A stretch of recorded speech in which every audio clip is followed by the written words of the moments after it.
Next question है, find the number of elements in the set S theta belongs to minus four pi to four pi. यह दिया है three cos square two theta plus six cos two theta minus ten cos square theta plus five equal to zero. Find the number of element in this set S. तो देखो इसका solution, देखो the given equation क्या दिया है, given equation दिया है three cos square two theta दिया, गिवन दिया है थीटा बिलोंग्स टू क्या, minus four pi to four pi close bracket है ना, वही आइडेंटिटी कॉस टू थीटा क्या होता है, two cos square theta minus one. So cos square theta क्या हो जाएगा, तो we can express cos square theta is cos two theta plus one by two, मतलब one plus cos two theta by two. X को set करेंगे cos two theta, तो cos square theta क्या हो जाएगा, x plus one by two. तो पूरे के पूरे वैल्यू है ना इसमें पुट कर दो, वो हो गया three x square cos two theta x put कर दिया plus six cos two theta that is six x minus ten x plus one by two, मतलब कॉस स्क्वायर थीटा मतलब ये cos square theta cos two theta, यहाँ पे क्या put किया x, इसलिए एक्स आ गया plus one by two plus five equal to zero. तो इसको सिंप्लीफाई करने के बाद ये आता three x square plus six x minus five x plus one five equal to zero. फिर से सिंप्लीफाई कर दिया पूरा तो ये आता है आंसर, मतलब एक रूट हो गया एक्स इक्वल टू जीरो, दूसरा हो गया x equal to minus one by three, मतलब एक्स क्या सेट किया अपन ने कॉस टू थीटा, मतलब cos two theta equal to zero, दूसरा है cos two theta equal to minus one by three. We need to find the number of solution for theta in the interval minus 4 pi to 4 pi. For each case, the interval for 2 theta will be minus 8 pi to 8 pi. Theta के लिए minus 4 pi to 4 pi, तो 2 theta के लिए क्या हो जाएगा minus 8 pi to 8 pi, multiplying by 2 करेंगे इसको। So case 1 cos 2 theta equal to 0. The general solution for cos a equal to 0 is a equal to pi by 2 plus n pi. तो n belongs to z है, so two theta equal to pi by two plus n theta divide by two करेंगे तो theta equal to pi by four plus n pi by two. So theta varying from क्या है minus four by two, देखो theta belongs to four by two minus four by two four by, मतलब this is theta. Okay theta varying from minus four by two four by. Okay this is equal to theta, theta की जगह ये put कर दें divide by pi, minus four pi lesser equal to one by four plus n by two lesser equal to four, subtract one by four करेंगे, minus four minus one by two lesser equal to n by two, four minus तो ये आ गया minus seventeen by four fifteen by four. इसको solve करने के बाद ये आता minus eight point five lesser equal to n lesser equal to seven point five, but n क्या है इंटीजर, इसके बीच में कितने इंटीजर है वो पूरे लिख लो, minus eight minus seven comma zero one two three four up to seven. तो number of possible integer values for n is seven minus minus eight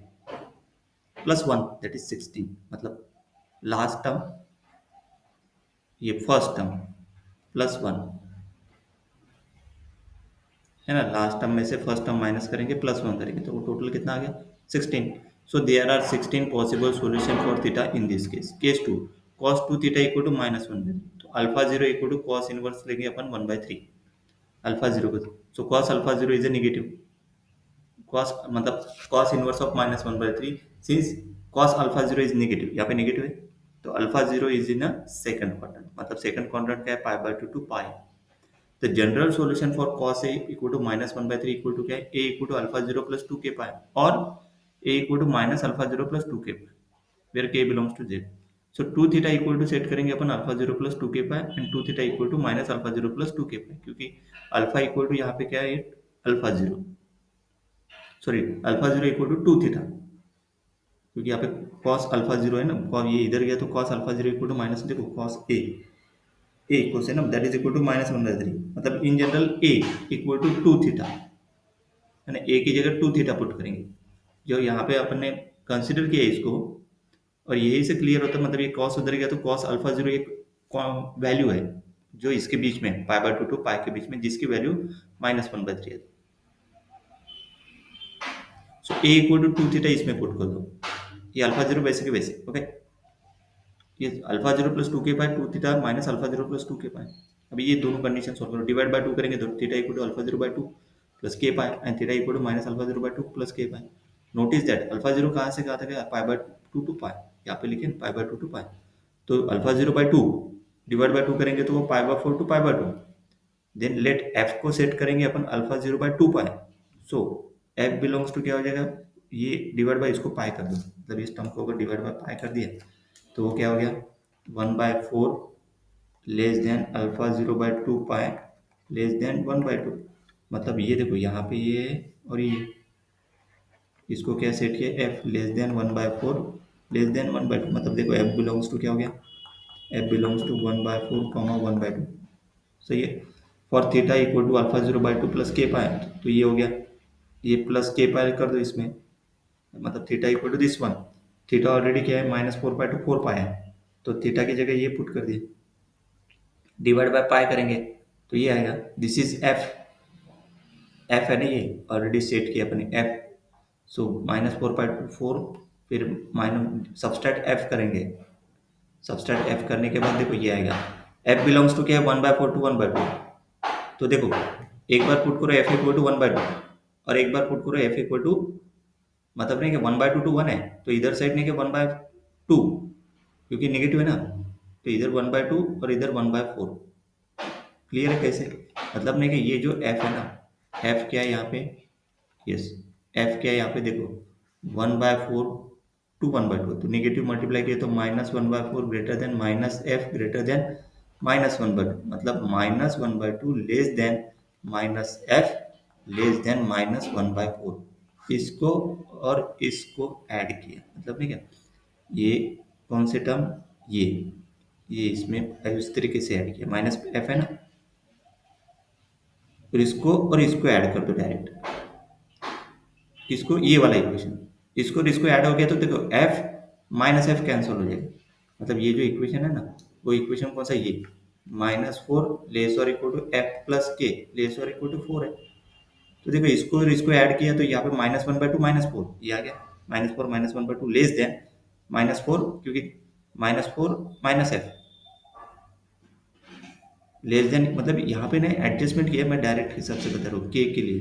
मतलब के के लिए सॉल्व करने के लिए बता रहा हूँ कैसे आएगा। तो यहाँ पे ने क्या किया पता है, कि यहाँ पे ने क्या, F belongs to this one है, तो यहाँ पे किया है, ये F belongs to this one है, तो यहाँ पे माइनस से मल्टीप्लाई किया, तो माइनस से मल्टीप्लाई किया तो ये आएगा। फिर उसके बाद ने क्या, इधर -4 इधर -4 से कर दिया, मतलब ये ना करते हुए, ये इसको ऐड ना करते हुए यहाँ पे क्या किया,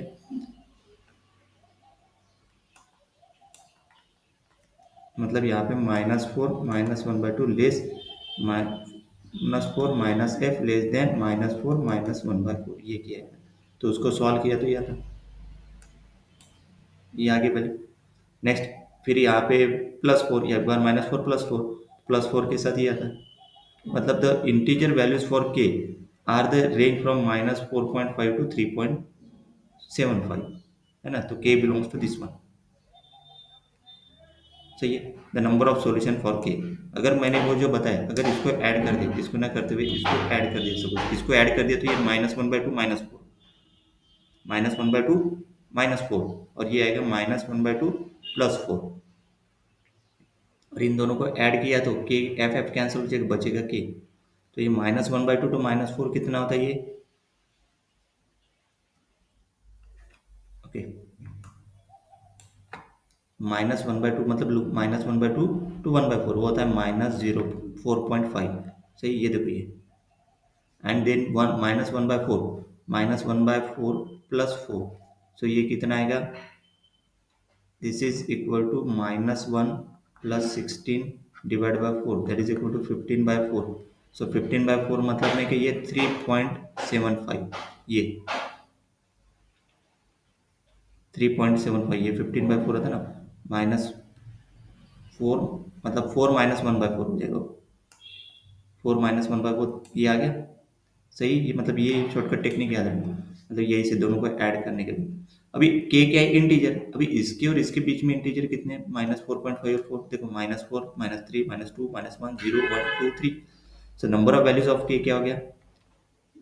last term minus first term 3 minus first term -4 minus minus हो गया प्लस प्लस 1, जीरो को ऐड करना दैट इज 8। ये 8 आ गया नंबर ऑफ वैल्यूज ऑफ के फॉर केस दिस वन, कौन से केस के लिए, ये वाले केस, थीटा इक्वल, अभी theta equal to -α0/2 plus k पाई, तो -α0/2 थीटा पुट कर दिया, -4/2 4 पाई डिवाइड बाय पाई कर दिया, इसको सेट किया माइनस, ये इसको तो ऑलरेडी एफ सेट किया तो हो गया -f हो गया, प्लस के लेसर इक्वल टू। सही है, अभी इसको फिर से जैसे ना, इस केस में ने कि मैंने बताया था, इसको ऐड किया -f के साथ ने, क्या -f तो इसको डायरेक्टली वैसे के वैसे रखो, मतलब ये जो केस है ये तो वैसे ये एक केस है ना, सेकंड के लिए देखो कौन सी है, -4 लेस और equal to minus F plus k less और इक्वल टू 4। ये केस है मतलब, और दूसरी केस क्या है, एफ एफ कहाँ से कहाँ तक है, लेस देन 1/4 लेस देन 1/2। अब ये ऑलरेडी है ना, तो साइन चेंज करने की जरूरत, डायरेक्टली ऐड कर दो, मतलब -4 प्लस 1/4 लेस देन के लेस देन 4 प्लस 1/2, ऐसे हो जाएगा। अभी इसका क्या होता है, इसका आता है माइनस, मतलब ये देखो, ये देखो माइनस इसका होता है -3.75 लेस देन के लेस देन इसका आता है 4.5। ये देखो यहाँ क्लोज ब्रैकेट, मतलब लेस और इक्वल टू लेस और इक्वल टू, ये रेंज। इसको अलग तरीके से सॉल्व किया मैंने, ऐसे बताया, मतलब आ गया डायरेक्ट। और क्या है, के इज ए इंटीजर, इसके बीच में कितने इंटीजर आते हैं, देखो -3 to 4, टोटल इज अगेन 8। सही है, मतलब यहाँ पे क्या किया है, इसको पहले दोनों साइड ये प्लस एफ है ना यहाँ पे, मतलब ये 1/4 to 1/2 है, तो -4 ऐड किया। सेकंड इसमें 4 ऐड किया, 4 तो ये -4 प्लस एफ, मतलब ये, क्योंकि ये अपने को ये ना -4 मतलब कि ये चाहिए ना -4 प्लस एफ, और एक बार 4 प्लस एफ चाहिए, मतलब ये आएगा 3.75 ये, और 3.5, तो ये 3.75 लेंगे, और ये 4.5 मैक्सिमम, मतलब इंटीजर वैल्यूज ऑफ के आर द इंटीजर -3.75 to 4.5। ये टेक्निक याद है, ये टेक्निक दोनों को ऐड करने के बाद ये -f प्लस एफ जीरो, के बचेगा सिर्फ, और ये मतलब डायरेक्ट यही पे आ जाएगा। तो के is total number of integer कितने हो गए, 4 -3 प्लस 1 टोटल 8, दोनों केस मिला के 8 plus 8 16 distinct solution. We need to ensure the solution are distinct from the case one. In a case one, the solution from case 2 we have cos theta equal to 0, while the solution from case 2, case 1 से cos theta 2 theta 0 है, case 2 से cos 2 theta equal to -1/3, since 0 not equal to -1 the set of solution are disjoint, okay। Also the solution within case 2 are distinct, मतलब alpha 0/2 plus k1 by pi equal to minus alpha 0 by plus k2 by pi, तो alpha 0 क्या आ गया, k1 minus k2 pi, so cos alpha 0 क्या है, -1/3, implies alpha 0 is not an integral multiple of pi। So as cos n pi equal to क्या था, -1 to the power n not equal to -1/3। So these two forms of solution are distinct, मतलब दोनों पूरे के पूरे distinct solution है। So total number of elements in the set is the sum of solution from case 1 and case 2, मतलब 16 plus 16 is 32, 32 is the final answer। Next।